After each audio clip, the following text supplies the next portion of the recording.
एक कक्षा में 60% विद्यार्थी अंग्रेजी में पास होते हैं, वहीं 50% विद्यार्थी गणित में पास होते हैं।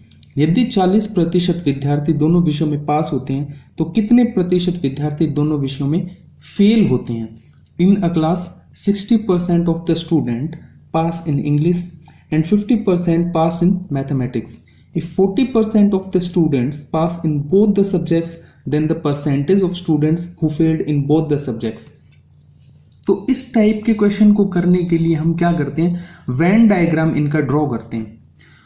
तो कुछ स्टूडेंट्स हैं जो वेन डायग्राम को इजीली कर पाते हैं, उसको समझ पाते हैं, लेकिन कुछ स्टूडेंट्स में क्या प्रॉब्लम रहती है कि वो वेन डायग्राम को इजीली ड्रॉ भी नहीं कर पाते और उसको समझ भी नहीं पाते कि किस टाइप से उसका डेटा हमें पिक करना होता है। तो आज हम सबसे पहले तो वेन डायग्राम को समझेंगे और वेन डायग्राम से जो फॉर्मूला डिराइव होता है वो किस टाइप से होता है। तो उन स्टूडेंट्स के लिए भी अपन एक फॉर्मूला लेके आए हैं जो वेन डायग्राम को ड्रॉ नहीं कर सकते इजीली। तो अपन दोनों चीजों को देखेंगे, सूत्र को भी देखेंगे और वेन डायग्राम को भी देखेंगे कैसे बनते हैं।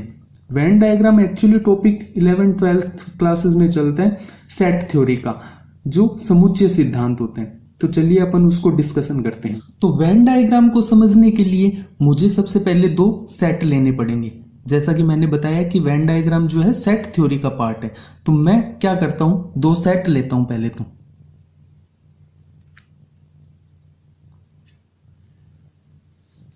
ये मैंने कोई 2 सेट लिए हैं। ये तो सेट है मेरा ए और ये मेरा सेट है बी।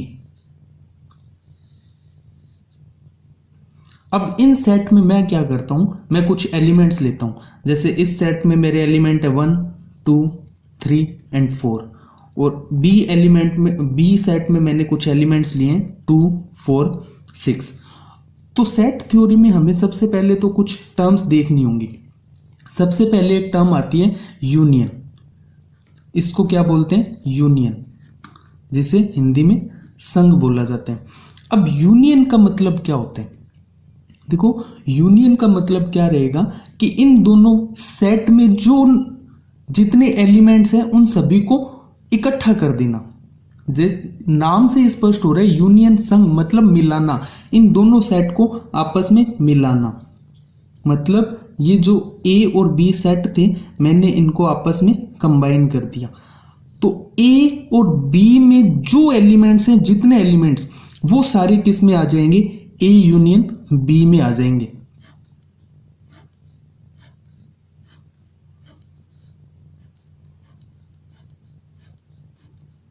तो ये मेरा क्या हो जाएगा? A union B. जैसे कि मैंने ए सेट को यहां पे दिखाया 1, 2, 3 एंड 4, ये तो है मेरा ए सेट, और बी में लिए मैंने 2, 4, 6। तो अब देखो, अगर मैं ए यूनियन बी की बात करूं तो ये मेरा क्या है? A union B. और ए यूनियन बी में एलिमेंट्स क्या क्या आ जाएंगे? 1, 2, 3, 4 एंड 6।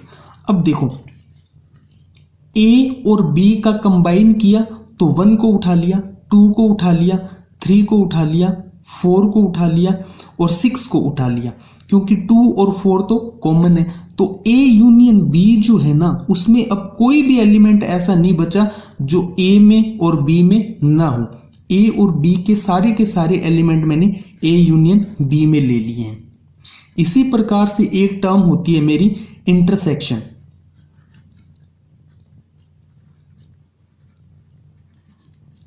जिसे हिंदी में हम बोलते हैं सर्वनिष्ठ। अब देखो, सर्वनिष्ठ का मतलब क्या? सर्वनिष्ठ इंटरसेक्शन का मतलब होगा कि जो कॉमन होगा दोनों में। कॉमन होने का मतलब फिर वही, ये दोनों मैंने सेट उठाए ए और बी। अब यहां पे जो कॉमन है ना दोनों में, ये मेरा क्या होगा? ये होगा ए इंटरसेक्शन बी। मतलब कि ये इतना पार्ट जो होगा ये सिर्फ किसको दिखाएगा? इंटरसेक्शन को दिखाएगा, सर्वनिष्ठ को दिखाएगा। अब ए 1, 2, 3, 4 और बी 2, 4, 6। ए इंटरसेक्शन बी की बात करूं मैं, ए इंटरसेक्शन बी में मेरा क्या आ जाएगा? जैसे 1 ए में तो है, बी में नहीं है, कॉमन नहीं है तो 1 को नहीं लेंगे। 2 ए में भी है, बी में भी है तो 2 को उठा लिया। 3 ए में तो है, बी में नहीं है। 4 ए में है, बी में है तो ए इंटरसेक्शन बी में 4 आएगा। अब 6 बी में तो है लेकिन ए में नहीं है तो ए इंटरसेक्शन मेरा क्या हो जाएगा 2 4। अब अपन इनके फॉर्मूला पे डिस्कशन करते हैं। तो मैंने क्या सेट लिए थे, ए लिया था 1 2 3 एंड 4 और बी जो सेट लिया था मैंने 2 4 6। अब मैं बात करूं ए यूनियन बी की, तो ए यूनियन बी क्या हो जाएगा, जो ए में भी है और बी में भी है तो 1 2 दोनों में उठा लिया, 3 4 दोनों में उठा लिया और 6। अब देखो 2 ए में है, बी में है, 4 ए में है, बी में है, 1 ए में है, बी में नहीं है लेकिन यूनियन में तो आएगा क्योंकि सभी को कंबाइन करना है। 3 ए में है, बी में नहीं है लेकिन यूनियन में आएगा, कंबाइन करना है। 6 बी में है लेकिन ए में नहीं है लेकिन ए यूनियन बी में आएगा क्योंकि सभी को मिला के लिख रहे हैं अपन। और दूसरा ए इंटरसेक्शन बी मेरा क्या आ जाएगा, जो दोनों में कॉमन है, जो कि क्या है 2 और 4 पीछे अपनों ने देखा था। अब ए इंटरसेक्शन बी और ए यूनियन बी हमने निकाल लिया। तो सबसे पहले फॉर्मूला जो होता है वो होता है number of A union B.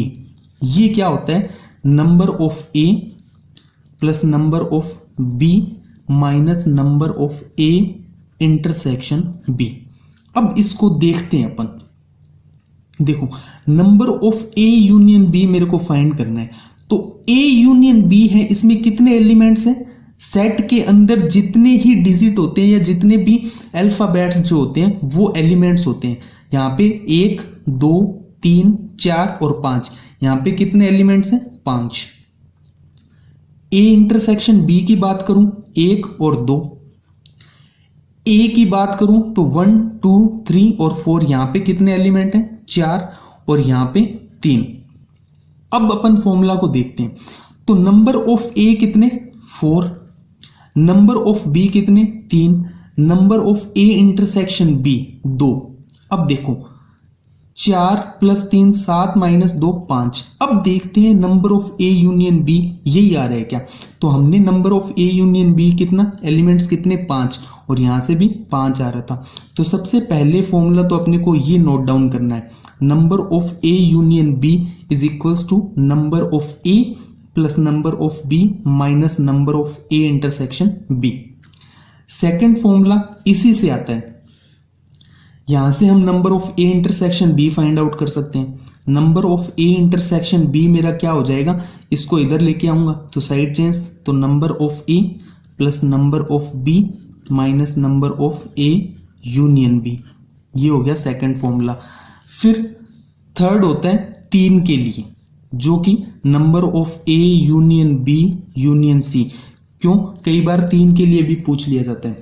तो number of A plus number of B plus number of C minus number of A intersection B minus number of B intersection C minus number of A intersection C plus number of A intersection B intersection C. तो अपन को ये 3 formula को ध्यान में रखना है, इनके बेसिस पे अपन सारे क्वेश्चन करेंगे। तो अब अपन क्वेश्चन पे आते हैं। अब क्वेश्चन को देखते हैं कैसे सॉल्व करेंगे। तो यहाँ पे भी 2 सेट बनाने पड़ेंगे, एक तो जो स्टूडेंट इंग्लिश में पास हो रहे हैं और दूसरा जो मैथ्स में पास हो रहे हैं। तो मैंने 2 सेट बनाने हैं, ये रहे मेरे 2 सेट। पहला तो इंग्लिश का जिसमें कि 60% स्टूडेंट पास हो रहे हैं और दूसरा तो है वो है मैथ्स का। अब देखो दोनों विषयों में भी पास हो रहे हैं, मतलब ये कहीं ना कहीं इंटरसेक्ट करेंगे, एक दूसरे को काटेंगे, क्योंकि दोनों विषयों में पास हो रहे हैं। तो मैथ में कितने 50% मैथ में पास हो रहे हैं। अब देखो इंग्लिश में 60% पास हो रहे हैं, मैथ में 50% पास हो रहे हैं और 40% है जो दोनों सब्जेक्ट्स में पास हो रहे हैं। अब दोनों सब्जेक्ट वाला पार्टीशन तो इतना किया है, ये वाला जो पार्ट है ये जो दोनों सब्जेक्ट में पास हो रहे हैं वो हैं, तो ये कितना 40%। अब मेरे को एक बात बताओ, जब ये पूरा गोला 60 का है, ये कंप्लीट 60% है, उसमें से ये जो है ये कितना है 40%, तो ये जो बचा हुआ पार्ट है ये मेरा कितना आ जाएगा, ये 20% आ जाएगा। सेकंड, यही मैथ्स वाले में बात करते हैं। अब मैथ्स वाला कंप्लीट गोला कितने का है, ये कंप्लीट है 50%, और उसमें से ये जो पार्ट है 40% का, तो ये जो बचा हुआ पार्ट है ये कितना आ जाएगा, ये 10% का। ठीक है, तो यहां से अब मेरे को क्या पता चल रहा है कि ये कंप्लीट इंग्लिश का था 60%, जिसमें ये 40% जो थे ना वो इंग्लिश में भी पास हो रहे थे और मैथ में भी पास हो रहे थे। लेकिन मैंने यहाँ पे ये 20% क्या निकाल लिया, वो जो केवल और केवल इंग्लिश में पास हो रहे हैं। तो यहां से मैं क्या लिख सकता हूं कि इंग्लिश में पास होने वाले, इंग्लिश ओनली, ये कितने हैं 20%। इसी प्रकार से ये 10% क्या आ जाएंगे, जो ओनली मैथ में पास हो रहे हैं, मैथ ओनली कितने 10%, और दोनों में पास होने वाले 40%। केवल इंग्लिश में 20%, केवल मैथ में 10% और दोनों में 40%। तो ये मेरा टोटल आ गया, ये टोटल कितना 40 + 20 60 एंड 70%। तो ये 70% कौन से लोग हैं जो या तो एक सब्जेक्ट में पास हो रहे हैं या फिर दोनों सब्जेक्ट में पास हो रहे हैं, केवल इंग्लिश वाले, केवल मैथ वाले और दोनों वाले। तो 70% स्टूडेंट ऐसे हैं जो कैसे ना कैसे करके पास हो रहे हैं। तो उसने पूछा क्या है कि दोनों विषयों में फेल, तो फेल कितने हो जाएंगे, 70 पास हो रहे हैं तो 30% क्या हो जाएंगे, फेल हो जाएंगे। अब इसको अपन देखते हैं फॉर्मूला से। फॉर्मूला क्या रहता है मेरा, number of A union B is equals to number of A plus number of B minus number of A intersection B. अब देखते हैं, नंबर ऑफ ए कितना 60%, क्योंकि इंग्लिश में 60 हो रहे थे। नंबर ऑफ बी मैथ वाले 50%, और number of A intersection B दोनों वाले कितने 40%। तो number of A union B find out करूंगा, 60 + 50 110, 110 - 40, तो ये कितने 70%। तो ये 70% क्या आ गए, number of A union B, मतलब कि दोनों में पास हो रहे हैं वो कितने 70%। तो फेल वाले कितने हो जाएंगे, फेल वाले मेरे 30%। नेक्स्ट क्वेश्चन में क्या कह रहा है, एक कक्षा में 35% विद्यार्थी गणित में फेल होते हैं, वहीं 50% विद्यार्थी इंग्लिश में पास होते हैं। यदि 40% विद्यार्थी दोनों विषयों में पास होते हों तो कितने प्रतिशत विद्यार्थी दोनों विषयों में फेल होते हैं, ये अपने को पूछे। देखो यहां पे थोड़ा सा चेंज क्या किया है कि एक तो फेल हो रहे हैं और दूसरे पास हो रहे हैं, और फिर जो दोनों विषयों वाले हैं वो पास हो रहे हैं। तो इस कंडीशन में क्या करते हैं, इस कंडीशन में हमें जो बोथ वाला टाइप दिया होता है ना, बोथ वाला मतलब जो दोनों में पास दिए हैं तो ऊपर वाले दोनों को हम पास में कन्वर्ट कर लेंगे। अगर जो दोनों वाला डेटा यहां पे फेल दिया होता तो हम इन दोनों को फेल में कर लेते हैं। देखते हैं कैसे। देखो ये मेरे दो सेट, ये दो सेट बनाए, दोनों वाला डेटा है, बोथ वाला डेटा किसका है, पास का। बोथ वाला डेटा पास का है कितने 40%। तो मेरे कहने का मतलब ये पास का है ना, तो सिंगल सब्जेक्ट जो दिए हैं उनको भी हम पास में कन्वर्ट कर लेंगे। तो मैथ में क्या हो रहा है, मैथ में 35% फेल हैं, तो यहां से मेरे पास कितने हो जाएंगे, मैथ में 65% पास हो जाएंगे ना, ठीक है। और इंग्लिश में कितने दे रखे हैं, इंग्लिश में तो इसने पास ही दे रखा है, कितने 50%। तो सेम पीछे वाली कंडीशन बन गई कि 65% मैथ में पास हो रहे हैं इंग्लिश में 50% पास हो रहे हैं और 40% दोनों में पास हो रहे हैं। तो मेरे को ओनली वाला डेटा निकालना है। ओनली वाला ये कितना आ जाएगा, मैथ ओनली। मैथ ओनली आ जाएगा मेरा 25%, 65 माइनस 40। और इंग्लिश ओनली कितना आ जाएगा, इंग्लिश ओनली टोटल कंप्लीट ये जो सेट है वो 50%, उसमें से 40 ये निकल गया तो कितने का, 10%। तो अब मेरे को क्या करना है, जो मैथ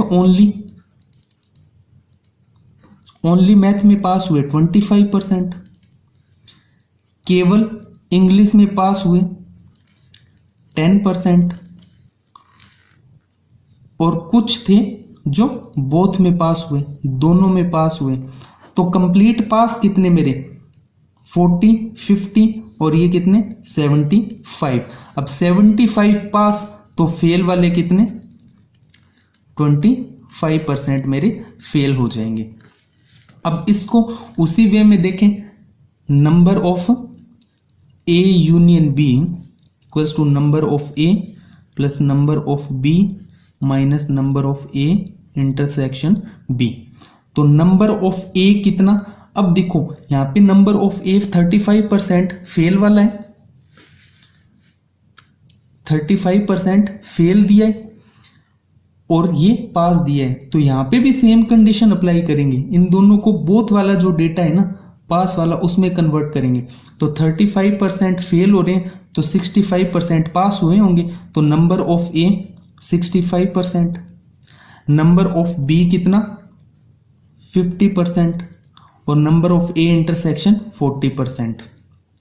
तो सेम यहां से कितना 65 प्लस 50 115 माइनस 40%, तो यहां से कितना 75%। 75% क्या आ जाएगा, number of A union B.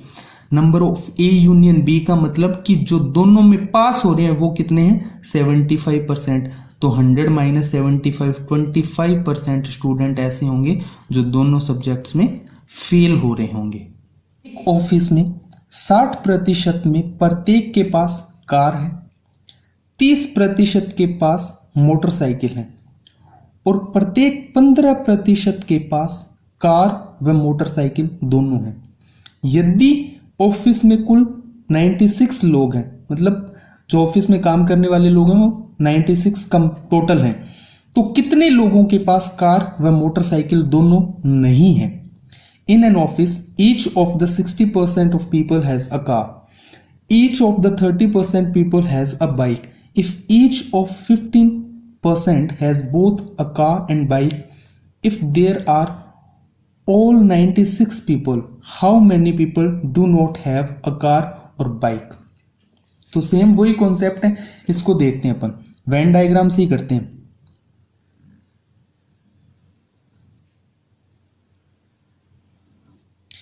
ये जो लोग हैं वो हैं कार वाले, कार वाले कितने 60%, और ये जो हैं बाइक वाले, बाइक वाले कितने 30%।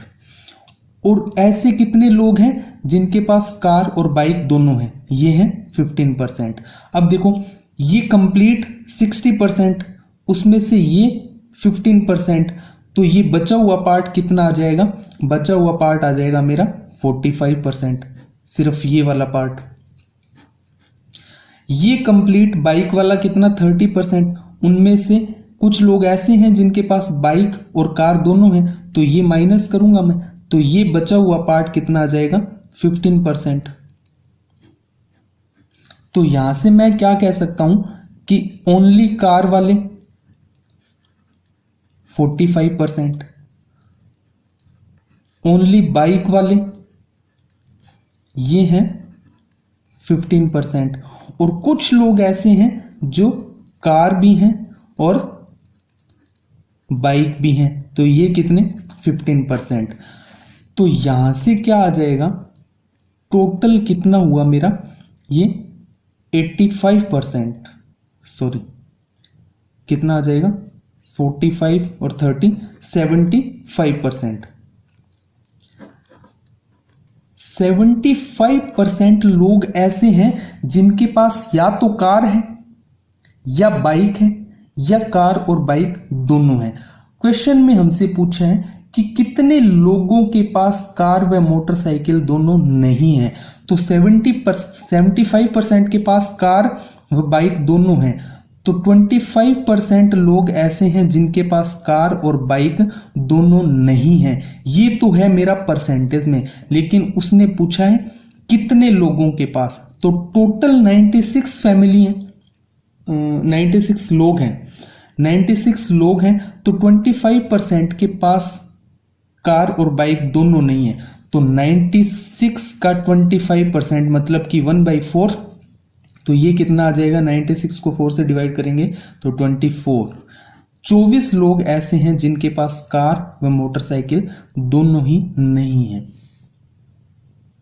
आइए नेक्स्ट क्वेश्चन देखते हैं। एक परीक्षा में 20% गणित में फेल हुए, 15% छात्र इंग्लिश में फेल हुए, 25% छात्र हिंदी में फेल हुए। यदि 5% छात्र गणित व इंग्लिश में फेल हुए, 10% छात्र इंग्लिश व हिंदी में फेल हुए व 15% छात्र गणित व हिंदी में फेल हुए। यदि 2% छात्र तीनों विषयों में फेल हुए, तो तीनों विषयों में पास छात्रों का प्रतिशत ज्ञात करो। In an examination, 20% of the students failed in math, 15% of the students failed in English, 25% failed in Hindi. If 5% students failed in math and English, 10% failed in English and Hindi, and 15% failed in math and Hindi.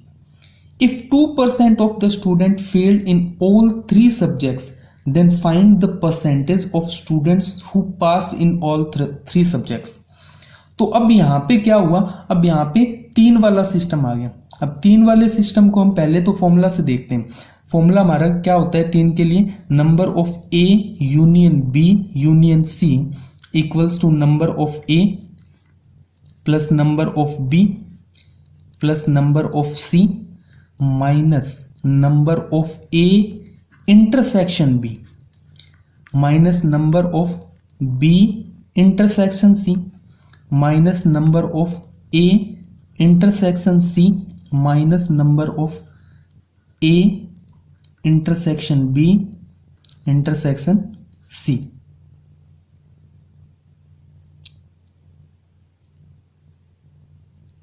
तो यहां से number of ए मेरा क्या, only math में 20%, number of B 15%, number of C 25%, A intersection B जो math और English दोनों में है 5%, बी इंटरसेक्शन सी मतलब कि इंग्लिश और हिंदी दोनों में है 10%, minus number of A intersection C तो मैथ और हिंदी में 15%, माइनस ये प्लस होगा, प्लस 2% है तीनों में, तो तीनों का इंटरसेक्शन होगा 2%।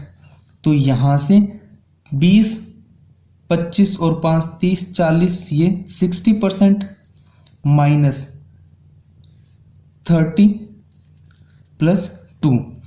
तो यहां से कितना आ जाएगा, ये आ जाएगा मेरा 32%। तो 32% क्या आया, number of A union B union C, मतलब कि 32% स्टूडेंट ऐसे हैं जो फेल हो रहे हैं, कैसे ना कैसे करके फेल हो रहे हैं, चाहे वो एक सब्जेक्ट में हो या 2 में हो या फिर 3 में हो। तो 32% तो ऐसे हैं जो फेल हो ही रहे हैं कैसे ना कैसे करके। तो पास वाले कितने हो जाएंगे, पास वाले यहां से कितना आ जाएगा, 68% स्टूडेंट ऐसे हैं जो पास हो रहे हैं। अब इसको वेन डायग्राम से देखते हैं। वेन डायग्राम से अब क्योंकि 3 का है तो हमें 3 सेट ही लेने पड़ेंगे।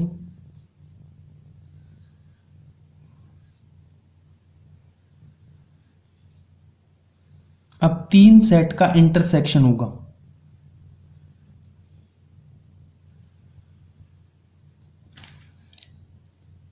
तो यहां पे सबसे पहले मैथ के लिए, मैथ में कितने 20%, सेकंड इंग्लिश के लिए, इंग्लिश में कितने मेरे 15%, और थर्ड हिंदी, हिंदी में कितने 25%। अब देखो, अब मेरे को क्या करना है, सबसे पहले मेरे को उठाना है तीनों वाला डेटा, जो तीनों विषयों में फेल हो रहे हैं। तीनों विषयों में फेल होने वाले कितने हैं, तीनों विषयों में फेल होने वाले 2% of the student failed in all 3 subjects, मतलब कि ये 2%। अब देखते हैं सिर्फ 2 वाला, मैथ और इंग्लिश। मैथ और इंग्लिश में कितने हैं, मैथ और इंग्लिश में मेरे टोटल हो रहे हैं 5%, ये 5% है मैथ और इंग्लिश में। अब देखो ये कंप्लीट कितना है मैथ और इंग्लिश का, मैथ और इंग्लिश का कंप्लीट है 5%, लेकिन उसमें से 2% तीनों का आ गया, तो यहां पे कितना बच जाएगा 3%। अब मैं बात करता हूं मैथ और हिंदी के लिए। मैथ और हिंदी में कितने हैं 15%, 15% में से 2% तो ये आ गया, क्योंकि ये कंप्लीट कितना है 15%, बट इसमें से 3 का जो कॉमन है 2% निकल जाएगा, तो ये कितना 13%। फिर इंग्लिश और हिंदी की बात करता हूं, इंग्लिश और हिंदी में कितना 10% फेल हो रहे हैं, 10% इंग्लिश और हिंदी का, जिसमें से 2% तीनों का, तो यहां पे कितना 8%।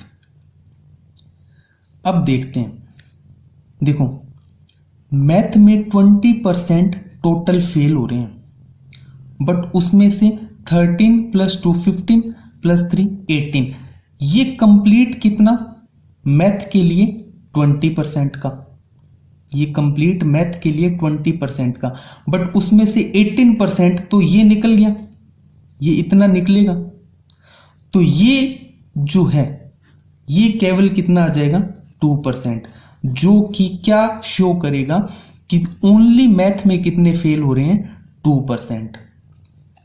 अब इस कंप्लीट गोले की बात करते हैं, जो दूसरा सेट है इंग्लिश वाला, कंप्लीट कितने 15%, लेकिन इस 15% में से ये जो पार्ट है ये किसी न किसी का इंटरसेक्शन है, जो कि कितना है 8 और 2 10 और 3 13, तो यहां से 15 - 13, ये इंग्लिश के लिए 2%। हिंदी में कंप्लीट 25%, हिंदी को कौन सा सेट शो कर रहा है, ये कंप्लीट सेट, ये हिंदी को शो कर रहा है, बट इसमें से 8 + 2 10 + 13 23, तो यहां से भी ये हिंदी के लिए कितना आ जाएगा 2% ओनली। तो अब मैं यहां से क्या देखता हूं, केवल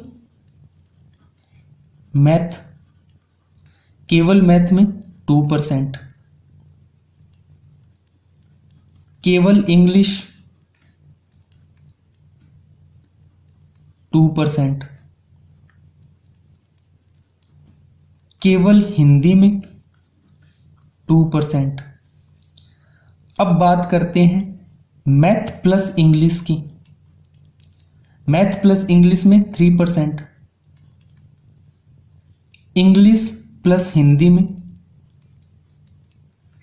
8%, मैथ प्लस हिंदी में 13%, math plus English plus Hindi, जो कि वो तीनों का है 2%, तो ये कंप्लीट कितना हो जाएगा 2 4 6 9 17 और 3 20 और 10 30 और 2 32%। तो 32% हैं जो कैसे ना कैसे करके पास हो रहे हैं, चाहे वो केवल मैथ में हो, चाहे वो केवल इंग्लिश में हो, चाहे वो केवल हिंदी में हो, या मैथ प्लस इंग्लिश में हो, या इंग्लिश प्लस हिंदी में हो, या मैथ प्लस हिंदी में हो, या तीनों में। तो 32% जो है कैसे ना कैसे करके वो फेल हो गए। तो 32% फेल हुए, तो पास का परसेंटेज क्या आ जाएगा 100 - 32 68%। तो ये रहा मेरा आंसर। तो 3 के लिए इस टाइप से वेन डायग्राम को ड्रॉ करेंगे। अगर वेन डायग्राम नहीं समझ आ रहा हो तो हम फॉर्मूला से भी इसको कर सकते हैं।